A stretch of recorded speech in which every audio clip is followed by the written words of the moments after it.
आज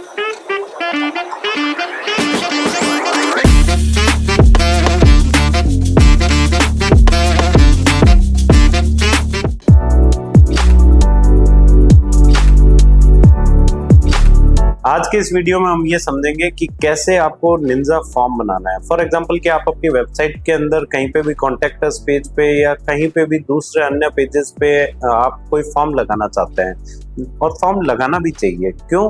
क्योंकि देखो क्या होता है कि फॉर एग्जांपल कि मैंने अपनी वेबसाइट पे 500 आर्टिकल डाले और उन हर आर्टिकल के अंदर एक छोटा छोटा सा मैंने फॉर्म लगा रखा है, जहाँ पे सिर्फ मैं ईमेल आईडी कलेक्ट कर रहा हूँ और कोई ऑप्शन ही नहीं है, सिर्फ यूजर को ईमेल आईडी डालनी है और सबमिट करना है। तो इससे क्या होगा कि मेरे पास में काफ़ी सारा डेटाबेस क्रिएट हो जाएगा। आप ईमेल आईडी भी कलेक्ट कर सकते हैं, आप व्हाट्सएप नंबर भी कलेक्ट कर सकते हैं, और फिर मैं क्या कर सकता हूँ कि जैसे ही मैं कोई नया आर्टिकल डालूंगा मैं उन लोगों पे मार्केटिंग कैंपेन छोड़ सकता हूँ। व्हाट्सएप मार्केटिंग के थ्रू बल्क मैसेजिंग मैं उस जो भी नया आर्टिकल है उसका लिंक उनको भेज सकता हूँ। उससे क्या होगा कि लोग क्लिक करके वापस मेरी वेबसाइट पे आएंगे तो रिटर्निंग ट्रैफिक बढ़ेगा, और रिटर्निंग ट्रैफिक बढ़ेगा तो आपको पता है कि ऑन पेज एसईओ आपका स्ट्रांग होता है।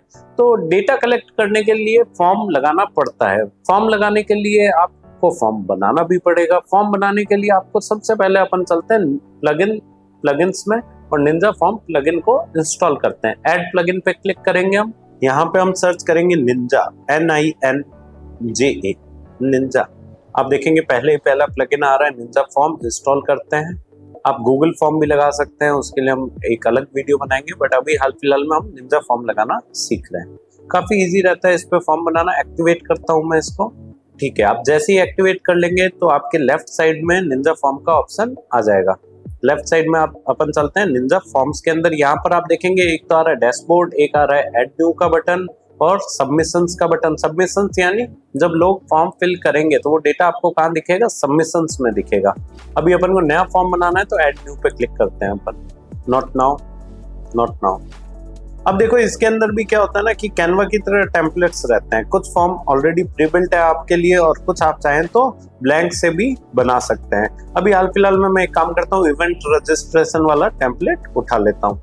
इसको मैं अपने हिसाब से एडिट कर सकता हूँ, इसमें कोई बड़ी बात नहीं है। ठीक है, यहाँ पर देखो ऊपर में आ रहा है फॉर्म का नाम इवेंट रजिस्ट्रेशन। तो सबसे पहले अपन ये नाम चेंज कर लेते हैं। अपन एडवांस्ड के अंदर चलते हैं। ऊपर में 3 सेक्शन है, form fields, email and actions और एडवांस के अंदर मैं जाऊंगा डिस्प्ले सेटिंग्स में। डिस्प्ले सेटिंग्स में यहाँ पर फॉर्म का जो टाइटल आ रहा है इसको मैं हटा करके चेंज कर देता हूँ। For example digital marketing course enrolment, course admission form लिख देता हूँ। एक काम करता हूँ, क्या आप चाहते हैं डिस्प्ले फॉर्म टाइटल ऑन है तो बढ़िया बात है। क्लियर सक्सेसफुली कंप्लीटेड फॉर्म, जैसे ही कोई फॉर्म फिल करके सबमिट करेगा तो वापस फॉर्म क्या हो जाएगा? खाली हो जाएगा। ये इसलिए कर देना चाहिए ताकि उसको यूजर को आइडिया रहे कि भैया मेरा फॉर्म सबमिट हो गया है। अगर उसको फॉर एग्जांपल 2 लोगों के लिए फॉर्म भरना है तो दूसरे वाले के लिए जब वो फॉर्म भरने लगेगा तो सारे कॉलम्स ऑलरेडी वापस से खाली होकर के उसको मिलेगा। तीसरा आ रहा है हाइड सक्सेसफुली कंप्लीटेड फॉर्म। अब ये डिपेंड करता है कि आपको ऑन करना चाहिए या नहीं करना चाहिए। देखो फॉर एग्जांपल काफी बार क्या होता है ना कि अब देखो हर किस्म के लोग होते हैं। कईयों ने फॉर्म फिल किया, सबमिट पे क्लिक किया, अब फॉर्म वापस खाली हो गया। उनको क्या लग रहा है कि फॉर्म सबमिट ही नहीं हुआ, वो फिर से भर रहे हैं, फिर से सबमिट कर रहे हैं। इससे क्या हो रहा है? डुप्लीकेट एंट्रीज आ रही है। अगर सबमिट जैसे वो करे और फॉर्म वहां से गायब हो जाए तो उससे क्या है, उनको तसल्ली मिल जाती है, अच्छा फॉर्म सबमिट हो चुका है, ठीक है ना। पर ऐसे में क्या होगा कि अगर एक ही आदमी को 4 फॉर्म भरने हुए तो वो नहीं भर पाएगा क्योंकि फॉर्म हो गया गायब। अब उसको पेज को रिफ्रेश करना पड़ेगा, तब वापस फॉर्म आएगा, फिर उसको सबमिट करना पड़ेगा। तो ये आप अपने हिसाब से देख सकते हैं। जैसा भी है, अभी मैं राइट पे क्लिक करता हूँ, राइट कर देता हूँ ये, ठीक है। आगे यहाँ पर देखो फॉर्म फील्ड्स आ रहा है, लेफ्ट साइड के अंदर मैं आता हूँ फॉर्म फील्ड्स में, ठीक है। अब मैं फॉर्म फील्ड को एडिट करूंगा। यहाँ पे आ रहा है ऊपर में इवेंट इंट्रो डिस्क्रिप्शन, इसके ऊपर क्लिक करता हूँ, ठीक है। यहाँ पर जो पैराग्राफ है उसको मैं चेंज कर देता हूँ। यहाँ पर आप कुछ भी पैराग्राफ डाल सकते हो, मैं सिर्फ एक लाइन डाल देता हूँ अभी के लिए। Kindly fill the form below. यहाँ पर मैं अपने कोर्स के बारे में बता सकता हूँ, मैं फोटो लगा सकता हूँ, मैं चाहूँ तो बोल्ड करना है अगर कोई लेटर को तो बोल्ड करने का भी आप देखेंगे ऊपर ऑप्शन आ रहा है। कोई हाइपरलिंक लगाना है तो हाइपरलिंक भी लगा सकता हूँ, बुलेट पॉइंट्स वगैरह डाल सकता हूँ, ठीक है ना। अब वापस आप देखेंगे लेफ्ट साइड में नीचे में आ रहा है ये जो पर्टिकुलर बीच में एक सेक्शन आया जिसमें एक लाइन बनी हुई है, इसको हम कहेंगे डिवाइडर, ठीक है ना। अगर आपको डिवाइडर डालने की जरूरत है तो आप डिवाइडर ऐसे डाल सकते हैं। अगर मेरे को जरूरत नहीं है तो मैं सेटिंग्स के आइकन पे जैसे ही हल्का सा कर्सर लेके जाऊंगा, क्लिक नहीं करूंगा, डिलीट का ऑप्शन आ रहा है, डिलीट कर दूंगा। डुप्लीकेट करना है तो उसके डिलीट के पास में ही डुप्लीकेट का ऑप्शन भी था। नीचे आ रहा है फर्स्ट नेम। फर्स्ट नेम को मैं सेटिंग्स पे क्लिक करके और इसको कर देता हूँ फुल नेम। देखो जितना कम आप डेटा लोगे सामने वाला उतना जल्दी आपका फॉर्म फिल करके सबमिट कर देगा। लंबा फॉर्म लगेगा, आदमी डर के भाग जाएगा। तो आपको फुल नेम कर दो, ठीक है। नेक्स्ट लास्ट नेम वाले को मैं डिलीट कर देता हूँ, ठीक है। ईमेल चाहिए मुझे तो मैं रखूंगा। अब मैं करूंगा फोन फील्ड को एडिट। यहाँ पर आप सेटिंग्स पे क्लिक करें, यहाँ पर आप फोन की जगह कर दें मोबाइल नंबर, और रिक्वायर्ड फील्ड को ऑन की जगह ऑफ भी कर सकते हैं, ऑन भी कर सकते हैं। रिक्वायर्ड फील्ड अगर ऑन रहेगा तो सामने वाला जब तक ये पर्टिकुलर फील्ड नहीं फिल करेगा फॉर्म सबमिट नहीं होगा। तो राइट कर देता हूं मैं, नेक्स्ट। नीचे में आप देखेंगे अगेन डिवाइडर लाइन आ रही है, ठीक है। अगर मेरे को डिवाइडर लाइन की रिक्वायरमेंट है तो मैं इसको रखूंगा, अन्यथा इसको भी मैं डिलीट कर सकता हूँ। डिलीट कर देता हूँ मैं इसको। नीचे अगेन आप सेटिंग्स पे क्लिक करेंगे इसके। अब देखिए इसको कहते हैं सेलेक्ट। सेलेक्ट में आप क्या है कि क्वेश्चन चेंज कर दीजिए, what is your last education qualification. इसमें यूजर को क्या है ड्रॉप डाउन मेन्यू में से सेलेक्ट करना रहता है, ठीक है। यहाँ पे मैंने डाल दिया what is your last education qualification question mark. यहाँ पर मैं ऑप्शंस के अंदर नन की जगह कर देता हूँ 10th 10 TH 10th 12th 12 TH कर देता हूँ, ठीक है। यहाँ पे मैं डाल देता हूँ ग्रेजुएशन, पोस्ट ग्रेजुएशन, अगले में मैं डाल देता हूँ डॉक्टरेट, DOCTOR। इस तरीके से मैं डाल सकता हूँ। अगर मुझे नया फील्ड ऐड करना है तो नीचे से आप फील्ड भी ऐड कर सकते हैं। अभी अगर इसको हटाना है तो क्रॉस का बटन आ रहा है, वहां से आप हटा भी सकते हैं, ठीक है। तो अभी के लिए हाल फिलहाल इतना ही सही है। राइट पे क्लिक करता हूँ मैं। नीचे आ रहा है रेडियो लिस्ट, इसको आप सेटिंग्स पे अगेन क्लिक करें इसके अंदर, ठीक है। यहाँ पर मैं डाल देता हूँ do you have computer knowledge, do you have basic computer knowledge. बाकी ऑप्शंस को मैं क्रॉस कर देता हूँ, दो ही ऑप्शन रखूंगा यस और नो, ठीक है। यहाँ पे मैं एक जगह डाल देता हूँ यस और एक जगह मैं डाल देता हूँ नो, ठीक है। यस और नो डाल दिया, राइट पे क्लिक करता हूँ। नीचे का क्वेश्चन मेरे को नहीं चाहिए था, मैं इसको डिलीट कर देता हूँ, ठीक है। मैंने डिलीट कर दिया। यहाँ पर सेपरेटर लाइन आ रही है, ये भी मेरे को नहीं चाहिए, ये भी मैं डिलीट कर देता हूँ। अगली जगह HTML कोड आ रहा है, यहाँ पर आप HTML कोड डाल सकते हैं, अभी मैं नहीं डाल रहा हूँ, इसको भी मैं डिलीट कर देता हूँ, ठीक है। नीचे रजिस्टर का बटन है, इसको मैं सेटिंग्स पे क्लिक करके और चेंज कर देता हूँ। इसका CTA टेक्स्ट जो है वो रजिस्टर की जगह अप्लाई नाउ कर देता हूँ, ठीक है, परफेक्ट है। अब मैं राइट पे क्लिक करता हूँ, ठीक है। अब देखिए अगर आपको और सेक्शन ऐड करना है तो नीचे में आप देखेंगे प्लस का बटन आ रहा है। प्लस पे आप जैसे ही क्लिक करेंगे तो यहाँ पर आपको बहुत सारी चीजें मिल जाएगी। सिंगल चेक बॉक्स आ रहा है, I accept term and condition, अगर आप ऐसा कुछ करवाना चाहते हैं तो उसके लिए ऐसा डाल सकते हैं।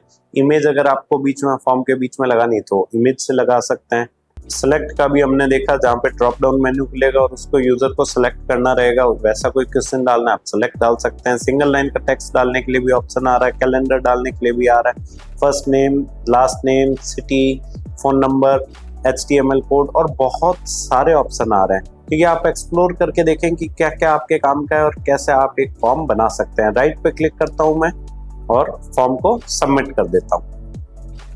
जैसे मैं सबमिट पे क्लिक करूंगा मेरा फॉर्म बनके रेडी हो जाएगा, ठीक है। मैंने फॉर्म को सबमिट कर दिया। अब मैं क्रॉस पे क्लिक करता हूँ, जो राइट साइड में आप देखेंगे ब्लैक कलर का क्रॉस आ रहा है, उस पर क्लिक कर दीजिए।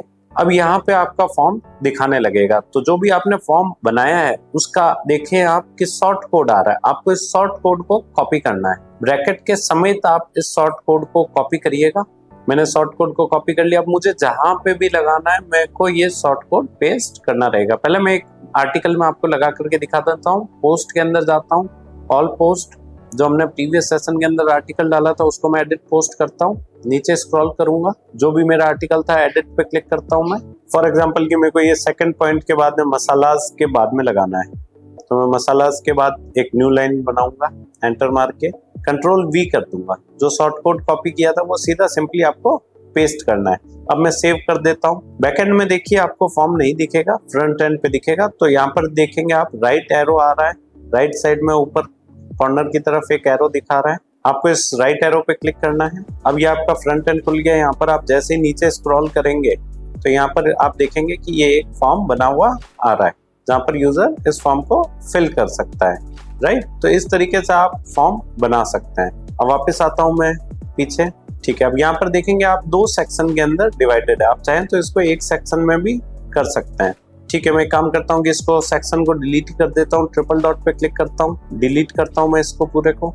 अब मैं काम करता हूँ कि यहाँ पर मेरे को सेकंड पॉइंट के बाद में फॉर्म लगाना है, तो मैं एंटर पे क्लिक करता हूँ, एक न्यू लाइन बन गई। अब प्लस पे क्लिक करूंगा, ब्लैक कलर का जो प्लस आ रहा है इस पे क्लिक करके मैं सर्च करूंगा निंजा फॉर्म लगाना था, निंजा आ रहा है, निंजा फॉर्म, इसको सेलेक्ट कर दूंगा। यहाँ पर ये पूछ रहा है कौन सा फॉर्म आप लगाना चाहते हो, तो भैया मैं लगाना चाहता हूँ मेरा डिजिटल मार्केटिंग कोर्स का एडमिशन फॉर्म। यहाँ पर मैंने वो सिलेक्ट कर लिया। अब यहाँ देखिए अपन ने निंजा फॉर्म लगा दिया है। तो काफी बार स्टूडेंट्स कहेंगे कि सर ये फॉर्म साइड में क्यों लगा हुआ है। देखो ये प्रीव्यू के अंदर ही आपको ऐसा आ रहा है, बैकएंड में, फ्रंट एंड में जब आप जाएंगे तो आपको ऐसा नहीं दिखेगा। मैं एक काम करता हूँ, आर्टिकल को सेव कर देता हूँ, फटाक से सेव कर दिया मैंने। यहाँ पर एरो जो की आ रही है उस एरो की पे क्लिक करके मैं फ्रंट एंड ओपन करता हूँ, नीचे स्क्रॉल करूंगा तो यहाँ पर आप देखेंगे कि ये अपना फॉर्म यहाँ पे आ चुका है। तो इस तरीके से आप निंजा फॉर्म लगा सकते हैं कहीं पे भी। यहाँ पे मैंने थोड़ा बड़ा बनाया है, आप छोटा भी बना सकते हैं। अगर होम पेज पे लगाना है तो मैं होम पे क्लिक करता हूँ, यहाँ पर मैं करूंगा edit with Elementor. Edit with Elementor करने के बाद आपको नीचे स्क्रॉल करना है, जहाँ पर भी आप फॉर्म लगाना चाहते हैं आप वहाँ पर एक न्यू सेक्शन क्रिएट करें, ठीक है। यहाँ पर मैं आप सर्च करता हूँ विजिट के अंदर, यहाँ पर मैं ग्रिड, अगर मेरे को ग्रिड चाहिए तो मैं जो भी ग्रिड लेना चाहता हूँ वो मैं सिलेक्ट कर लेता हूँ। फॉर एग्जांपल कि मेरे को 2 कॉलम की ग्रिड चाहिए थी, मैं एक साइड में फॉर्म लगा रहा हूँ, एक साइड के अंदर कंटेंट लिखना चाहता हूँ, तो वैसा कर सकता हूँ। तो 2 कॉलम की ग्रिड ले लेता हूँ मैं ये वाली। यहाँ पर मैं प्लस पे क्लिक करता हूँ और यहाँ पे मैं सर्च करता हूँ निंजा नाम से नहीं आ रहा, तो मैं एक काम करता हूँ कि यहाँ पे लिखता हूँ HTML लिखूंगा, HTML ले लेता हूँ, ठीक है। कंट्रोल V मारता हूँ, यहाँ मैं निंजा फॉर्म का जो कोड है वो मैं लगा दिया हूँ और यहाँ पर मैं जैसे ही पब्लिश पे क्लिक करता हूँ तो मेरा निंजा फॉर्म पब्लिश हो जाएगा, ठीक है। मैं एक काम करता हूँ, फ्रंट एंड खोलता हूँ, होम पेज पे क्लिक करता हूँ और देखता हूँ मेरा निंजा फॉर्म लगाया क्या। नीचे स्क्रॉल करूंगा, यहाँ पर आप देखेंगे निंजा फॉर्म इस कॉलम में लग गया है। राइट साइड में आप दूसरे कॉलम में दूसरी चीज लगा सकते हैं। तो इस तरीके से आप अपनी वेबसाइट पे निंजा फॉर्म का इस्तेमाल करके और कहीं पे भी फॉर्म लगा सकते हैं। धन्यवाद। इस टॉपिक के बारे में और डिटेल में पढ़ने के लिए या हमारे ऑनलाइन कोर्स में एडमिशन लेने के लिए वीडियो के डिस्क्रिप्शन में दिए गए लिंक पे क्लिक करें। धन्यवाद।